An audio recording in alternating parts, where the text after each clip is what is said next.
मैं संसार का प्रत्येक कण हूं। मैं ही सूर्य हूं और मैं ही चंद्र हूं। मैं ही नक्षत्र हूं और मैं ही सभी ग्रह हूं। मैं सूर्य से भी अधिक पुरातन हूं और किसी वृक्ष पर खिली कली से भी नया हूं। मैं ही सारे मनुष्य हूं। मैं ही स्वर्ग और नर्क को धारण करने वाली शक्ति हूं। मैं ही दुर्योधन हूं और मैं ही अर्जुन भी हूं।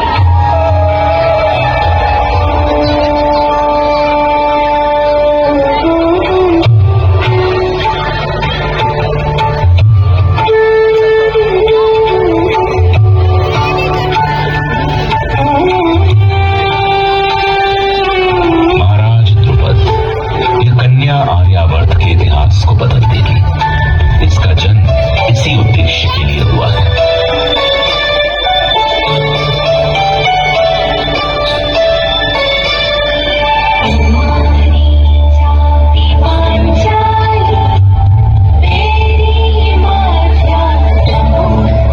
मुख पर अग्नि का तेज, श्वास में अग्नि का ताप और हृदय में अग्नि की पवित्रता लेकर जन्मी है आपकी पुत्री पिताजी। देवताओं का ये वरदान आपके चरणों में अर्पित कर दी। आज अग्नि ने मुझे केवल पुत्री नहीं दी, आज आर्यावर्त को उसका भविष्य मिला है। यह कन्या नहीं, युग परिवर्तन है। समय धीरे धीरे आगे बढ़ा। वह कन्या जिसके जन्म ने भविष्य को हिला दिया था, आज उसके विवाह का समय आ पहुंचा। आर्यावर्त के कोने कोने से वीर योद्धा आए, कोई बल लेकर, कोई अहंकार लेकर, तो कोई केवल भाग्य आजमाने। यह केवल स्वयंवर नहीं था, यह युग की परीक्षा थी।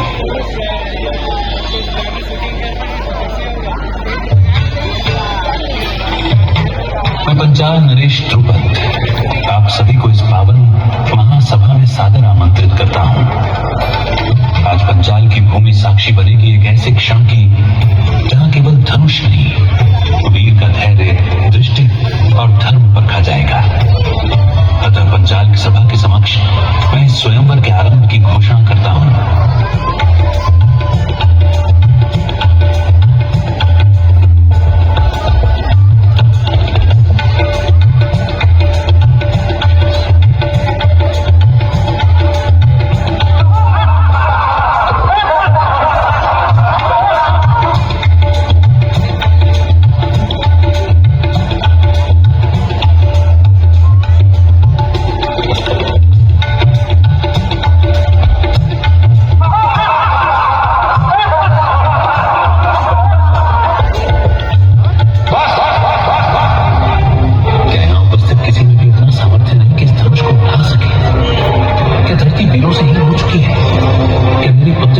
आजीवन अविवाहित ही रहेगी।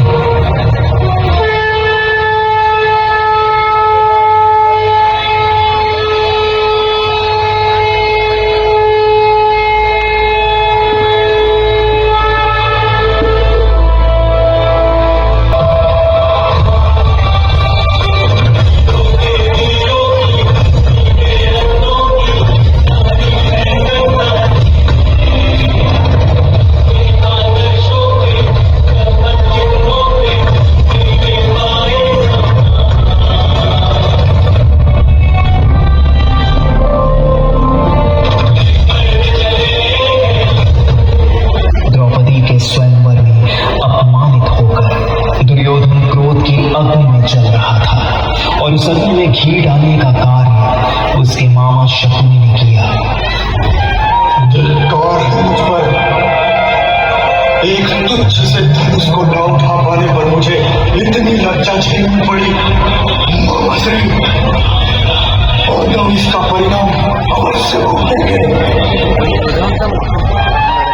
मेरे बच्चे, मैंने तुमसे कहा रणभूमि में युद्ध हो उससे पहले मनोभूमि में खेल। मामा शकुनी के कहने पर दुर्योधन ने पांडवों को चौसर खेलने के लिए आमंत्रित किया। शकुनी ने अपनी चालें चल दी और यहीं से आने वाले महायुद्ध की पटकथा लिखी गई।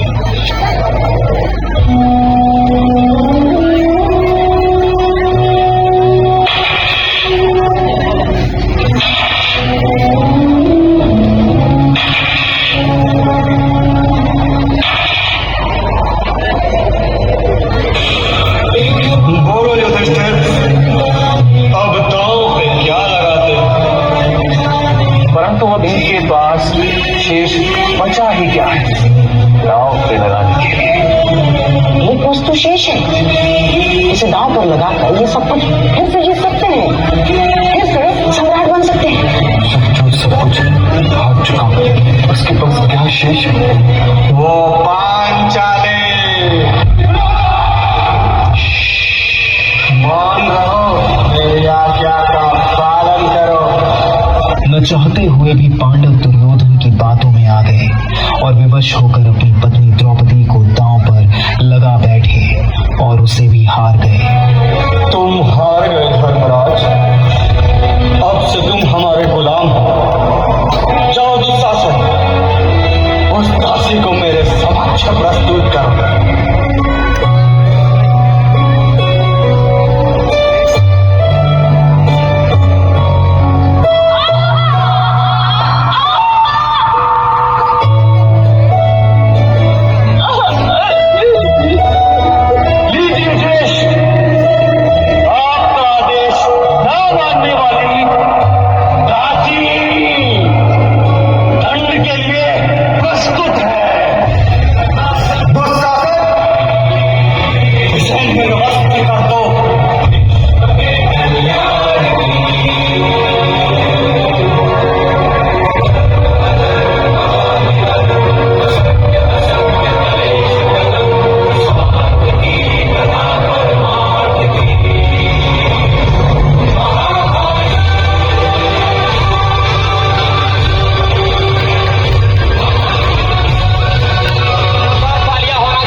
मुझे स्पर्श मत कीजिए माता कुंती, मैं मलिन हो जाऊंगी। मेरी पुत्र वधु मलिन नहीं हो सकती। अब आपकी पुत्र वधु नहीं, ये पुत्रों की पत्नी नहीं, कुरुवंश की कुल वधु नहीं। आज इस सभा में समग्र विश्व की सारी स्त्रियों के आंसू यहाँ बहाए हैं मैंने। राजमाता कुंती, महारानी गांधारी, स्वयं अपना रक्षण करने की इच्छा हो सभा का त्याग करके चली जाई, क्योंकि सारी की सारी सभा आज टूट जाएगी। किंतु उससे पहले इस सभा में उपस्थित सभी को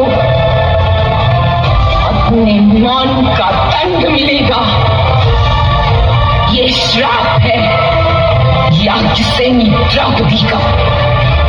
द्रौपदी का चीरहरण केवल एक स्त्री के वस्त्र हरण की कथा नहीं है, ये समाज की आत्मा की परीक्षा थी। उस सभा में द्रौपदी अकेली नहीं थी, अकेला था धर्म, अकेला था न्याय और मौन थे वे सभी जो स्वयं को धर्मात्मा कहते थे। महाभारत हमें यह सिखाती है कि अन्याय केवल तब नहीं होता जब कोई अपराध करता है, अन्याय तब भी होता है जब समर्थ लोग चुप